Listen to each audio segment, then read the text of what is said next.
Welcome to Educamy YouTube channel.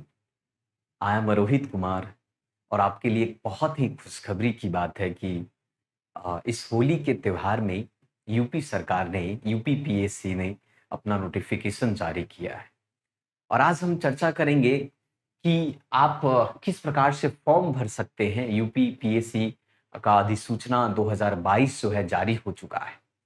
इससे पहले कि हम शुरुआत करने से पहले एक कोट पढ़ ले कि वक्त बहुत कम है, यदि हमें कुछ करना है तो अभी से ही शुरुआत कर देनी चाहिए। ये अल्बर्ट आइंस्टाइन ने कहा था कि भाई वक्त बहुत ही कम है और जो भी चीज करना चाहते हैं वो अभी कर ले। तो इसीलिए अब से आपको यूपी पीएससी की भी तैयारी की शुरुआत कर देनी चाहिए, क्योंकि आपका नोटिफिकेशन जारी हो चुका है। हालांकि इस बार की वैकेंसी थोड़ा बहुत कम है, मतलब कह सकते हैं कि इस होली के मौसम में थोड़ा रंग जो है उसके कलर थोड़े कम है, परंतु बेरंग नहीं है। जितना है उतना में ही हम बेहतर कर सकते हैं, है ना। तो आज हम समझेंगे कि भाई किस प्रकार से यूपी पीएससी के फॉर्म को भरा जाए, इसमें क्या क्या वैकेंसियां हैं, कितने वैकेंसी हैं, और साथ साथ में ये जानने की कोशिश करेंगे कि इस फॉर्म का कॉस्ट कितना है। मतलब हम कह सकते हैं कि इन सभी प्रक्रियाओं को समझने की कोशिश करेंगे कि फॉर्म को कैसे भरा जाए और यूपी पीएससी ने इस बार के नोटिफिकेशन में ऐसा क्या कहा है। तो चलिए शुरुआत करते हैं बिना देरी किए हुए कि यूपी पीएससी अधिसूचना 2022 की अगर हम बात करें तो उत्तर प्रदेश लोक सेवा आयोग ने आवेदन पत्र 2022 को अपने जो आधिकारिक जो वेबसाइट है उनका, जैसे uppsc.up.nic.in पर उन्होंने ऑनलाइन जारी किया है। और उस यूपीपीएससी हेतु अधिसूचना 2022 आपको अब ऑनलाइन आवेदन आप साथ साथ में कर सकते हैं वेबसाइट के माध्यम से। लेकिन हम समझेंगे ये कब आया। तो यूपीपीएससी 2022 का जो अधिसूचना जो नोटिफिकेशंस हैं, ये आपको जो शुरुआत 16 मार्च 2022 को निर्देशित करती है, अर्थात कि आप कल से ही 16 मार्च से इस फॉर्म को भर सकते हैं। इसके बाद इसके अंदर में, और हम आज 16 अप्रैल 2022 से होगी और इसकी शुरुआत कैसे कैसे फॉर्म भरना है और किस तरीके से, इनके बारे में भी हम जानने की कोशिश करेंगे। इससे पहले आप थोड़ा सा इस बात को समझेंगे कि आखिर इस नोटिफिकेशन में क्या कहा गया है। सबसे पहले हम इसकी कार्यक्रम से संबंधित अगर हम बात करें तो यूपीपीएससी 2022 की अधिसूचना की जो तिथि थी, अर्थात जो शुरुआत थी, 16 मार्च 2022 को यह अधिसूचना जारी किया गया था। यूपीपीएससी 2022 ऑनलाइन आवेदन प्रारंभ शुरुआत करने की जो तिथि निर्धारित की गई है पीएससी के द्वारा, वो 16 मार्च 2022 से ही शुरू हो, यानी कि अब आप फॉर्म भर सकते हैं, है ना। आप देरी ना करते हुए इसी रंग के माहौल में आप फॉर्म की शुरुआत कर सकते हैं। होली की एक तरफ आप पिचकारी रंग गुलाल, दूसरे तरफ आप फॉर्म भर के खुशियां मनाइए कि इस बार आपका हो सकता है कि प्रकृति ने इस बार आपके जीवन में रंग और भी बेहतर भर दे, है ना। तो आप फॉर्म भर सकते हैं। दूसरी बात, यूपीपीएससी आवेदन प्रपत्र 2022 का जो आवेदन करने का जो अंतिम तिथि रखा गया है कि वो 12 अप्रैल 2022 रखा गया है, यानी कि आप 16 मार्च से आप फॉर्म को भरने की शुरू करेंगे और साथ में ही 16 अप्रैल 2022 तक ही भर सकते हैं। एक मंथ, 1 मंथ का टाइम ड्यूरेशन दिया गया है फॉर्म भरने के लिए। एक मंथ, ओनली 1 मंथ दिए गए। हाँ, सारे एग्जाम में 1 मंथ ही होते हैं, परंतु मुझे लगता है कि जैसी नोटिफिकेशन आ जाए तो आप उस फॉर्म को भर दे, ये आपके लिए बेहतर होगा। और अपनी पढ़ाई, अपनी शुरुआत जो है अपनी लगन के साथ, अपनी इस बहार मौसम में कह सकते हैं कि भाई जिस तरीके से फागुन जो महीना है, फागुन का महीना जिसे आप हिंदी कैलेंडर के अकॉर्डिंग आप करें, रंग बिरंग मौसम जो पतझड़ का मौसम है, या फिर आप कह सकते वसंत ऋतु, इसे हम कहते हैं स्प्रिंग, बसंत ऋतु के में, है ना। सो आप फॉर्म भरिए। और दूसरी बात यह है कि यूपीपीएससी की ऑनलाइन शुल्क अर्थात अंतिम डेट जो है मतलब कि फी जमा करने के ऑनलाइन शुल्क भुगतान का अंतिम डेट 12 अप्रैल 2022 रखा गया है। यानी कि 12 अप्रैल 2022 के बाद आप फी सबमिट नहीं कर पाएंगे। अगर आपने फी सबमिट नहीं करेंगे तो आपका फॉर्म जो है अधूरा रह जाएगा। इसलिए बेहतर है कि आप शुरुआत दिन में ही अपना फॉर्म भर दे।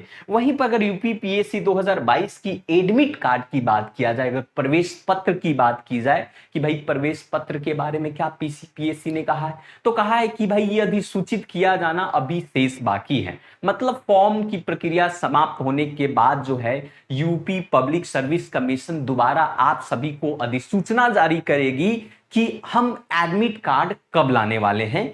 और मुक्त रूप से पीसीएस की जो प्रारंभिक एग्जाम है उस प्रारंभिक एग्जाम की भी अधिसूचना आपको जारी करना अभी बाकी है। अर्थात कि अभी उन्होंने एग्जाम डेट को रिवील नहीं किया है, सिंपल सा आप फॉर्म के नोटिफिकेशंस को उन्होंने रिवील किया है। So it's better that UPPSC मुख्य परीक्षा की तिथि अभी ये बताना पीसीएस के द्वारा बाकी है आपका।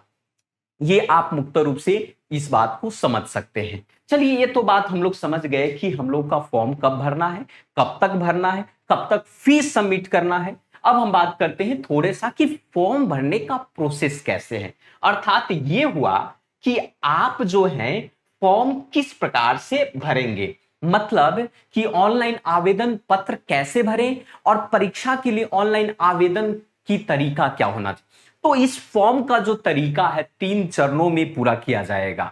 मतलब 3 चरणों में आपको ये फॉर्म भरना पड़ेगा। सो प्रथम चरण ये है कि पहला चरण ये है कि आप सबसे पहले उस वेबसाइट पर जाएं, जो आधिकारिक वेबसाइट है यूपी पब्लिक सर्विस कमीशन का, वहां पर जाएं और जाने के बाद वहां पर अप्लाई ऑनलाइन पर क्लिक करना होगा।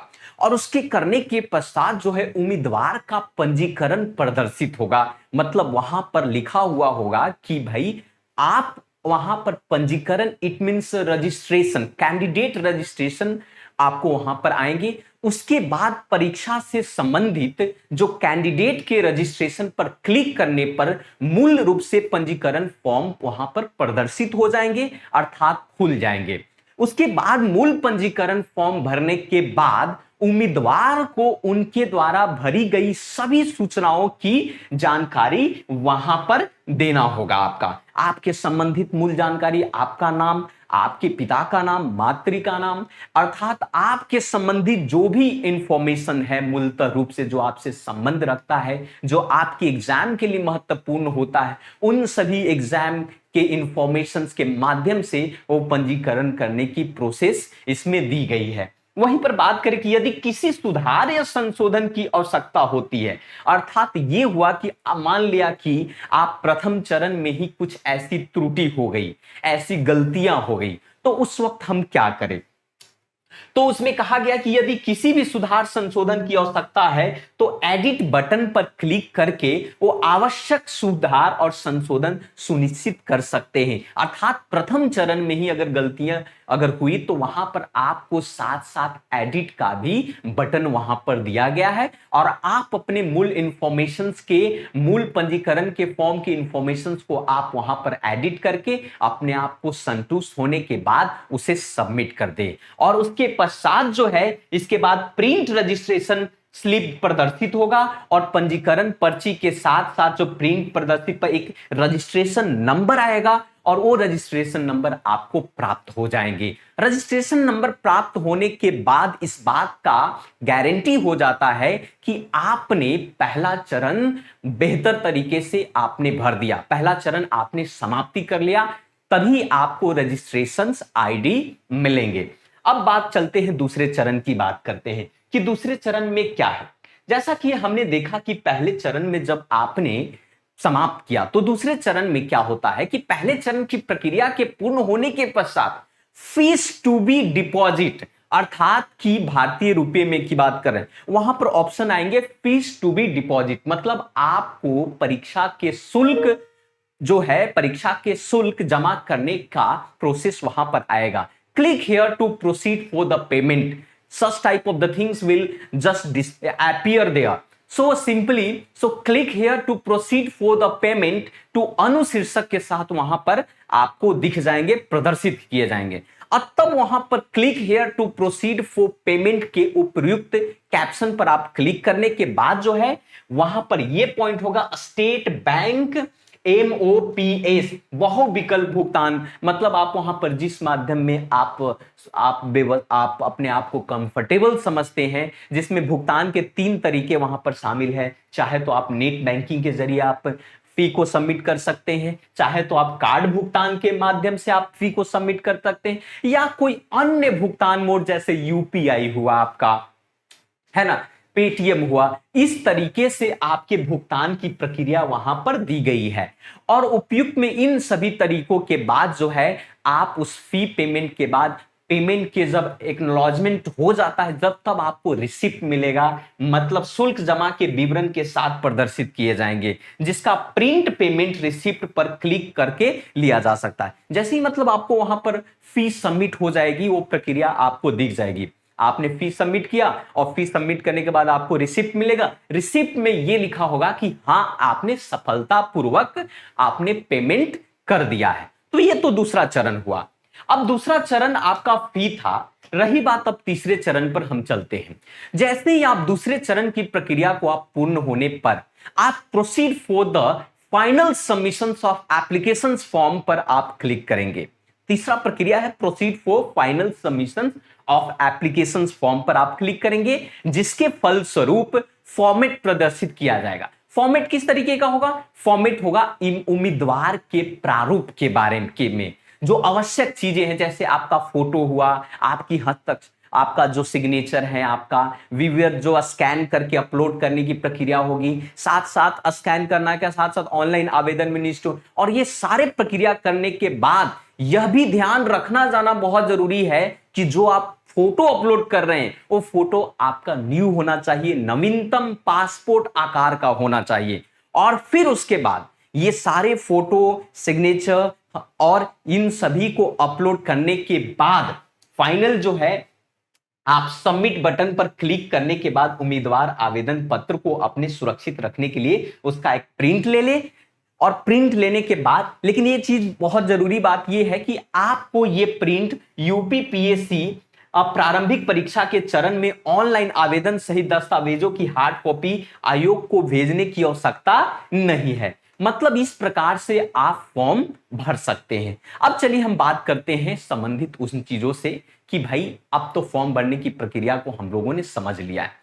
यूपीपीएससी 2022 जो अधिसूचना है, अब उसमें थोड़ा सा हम ये जानने की कोशिश करेंगे कि जो परीक्षा आयोजित कराने वाली जो आधिकारिक निकाय है परीक्षा, जिसका नाम है यूपीपीएससी, है ना, और उत्तर प्रदेश संयुक्त राज्य प्रवर अधीक्षक परीक्षा, है ना, साइट है आपका uppsc.up.nic.in पर जाकर आप ऑनलाइन करेंगे। आवेदन शुल्क की बात करें तो जितने भी जनरल कैटेगरी के लोग हैं, सामान्य लोग हैं, ओबीसी हो, ईडब्ल्यूएस हैं, इन तीनों के लिए सामान्य, ओबीसी, ईडब्ल्यूएस के लिए परीक्षा का शुल्क बहुत ही नॉमिनल अर्थात 125 रुपया है, 125। वहीं पर अगर आवेदन शुल्क की बात करें तो आवेदन शुल्क जैसे कि आपके कुछ ऐसे हैं जैसे एससी के लोग हुए, एसटी के लोग हैं, या पहले रिटायर्ड ऑफिसर्स हैं या सैनिक, भूतपूर्व सैनिक, तो उनके लिए मात्र 65 रुपीज का फॉर्म है। और पीडब्ल्यूडी जो आपको जितने भी हैं आप कह सकते हैं कि पीडब्ल्यूडी में ओनली 25 रुपीज, जो डिसेबल्ड पर्सन है उनके लिए आपका 25 रुपीज है मात्र। भुगतान की विधि आपका डेबिट कार्ड के माध्यम से, क्रेडिट कार्ड के माध्यम, इंटरनेट बैंकिंग, कोई भी प्रक्रिया आप कर सकते हैं, है ना, मोबाइल वॉलेट चालान, ये सारे माध्यम से आप कर सकते हैं। तो ये इस प्रकार से उन्होंने व्यवस्थित किया है। यूपीपीएससी अगर अधिसूचना की अगर और भी हम बात करें तो यूपीपीएससी जो पात्रता मानदंड 2022 की रखी गई है सेक्शन की, भाई सिंपल सा एक ग्रेजुएशन चाहिए होता है, चाहे आप किसी भी डिग्री में आप ग्रेजुएशन आपको हो जाए। साथ साथ में ये भी है कि जो सम्मिलित होने के लिए जो मापदंड दिए गए हैं सिर्फ स्नातक पूर्ण अर्थात ग्रेजुएशन हो, किसी भी यूनिवर्सिटी से आप ग्रेजुएशन पास हो। दूसरी बात, उसकी उम्र की बात करें तो मिनिमम उम्र 21 वर्ष होना चाहिए और अधिकतम उम्र जो है 40 वर्ष होना चाहिए। यूपीपीएससी 2022 अधिसूचना में भिन्न भिन्न पात्रता और मापदंड की आयु की भी छूट दी गई है कि मान लिया कैटेगरी बेस, अब कैटेगरी में एससी और एसटी के लिए जो आपका रिजर्वेशन प्रोसेस है उनके आधार पर जारी की गई है ना। तो ये सारे प्रक्रिया और विवरण जो है इस मापदंड का एक रूपरेखा देख सकते हैं। तो अब बेहतर है कि भाई अब आपको किसी प्रकार से जाइए, फॉर्म भरिए। 250 के आसपास की वैकेंसी, बाद में ये वैकेंसी बढ़ भी जाती है ना, ये बढ़ भी जाती है। तो अभी तो इतना ही है, थोड़ा सा रंग में, तभी तो मैंने कहा कि कलर थोड़ा सा कम है, परंतु कोई बात नहीं है। जितनी भी वैकेंसी है वो आपके लिए, आपके एग्जाम के लिए, आपको लिए तो क्या कहा जाता है कि आपको लिए तो सिर्फ एक ही वैकेंसी चाहिए हर वो व्यक्ति के लिए। सो इट्स बेटर दैट कि भाई आप जाइए और इस फॉर्म को भरिए। ये फॉर्म का प्रोसेस था और आप अभी से आप तैयार हो जाएं, आप लगन के साथ शुरुआत कर दें अपने पढ़ाई को, क्योंकि हो सकता है 1-2 महीने के बाद आपका प्रीलिम्स शुरू हो जाए, प्रीलिम्स एग्जाम हो जाए, उसके बाद मेंस एग्जाम हो जाए। मुझे लगता है कि जस्ट आप सिविल सर्विसेज के एग्जाम के कुछ सप्ताह के बाद ही आपका पेपर हो जाएगा। तो ये है आपका यूपीपीएससी 2022 की ऑनलाइन आवेदन पत्र करने की प्रक्रिया के बारे में हमने चर्चा किया। बाकी आप जाइए, फॉर्म भी भरिए। आपका 16 मार्च से फॉर्म की शुरुआत हो चुकी है और ये अंतिम तिथि आपका 16 अप्रैल तक है। ठीक है, तो इसी प्रकार से आप और भी बहुत सारे नोटिफिकेशंस और चाहते हैं कि भाई इसी प्रकार के और भी सारा इंफॉर्मेशन आता रहे, तो बेटर है इस के बेल आइकन को आप प्रेस करें, साथ में नोटिफिकेशंस आपको मिलता रहेगा। और इस चैनल को सब्सक्राइब करें। आज के लिए इतना ही। एक नए वीडियोज़ में फिर से नई इंफॉर्मेशन के साथ आपके सामने हाजिर होते हैं। Thank you very much.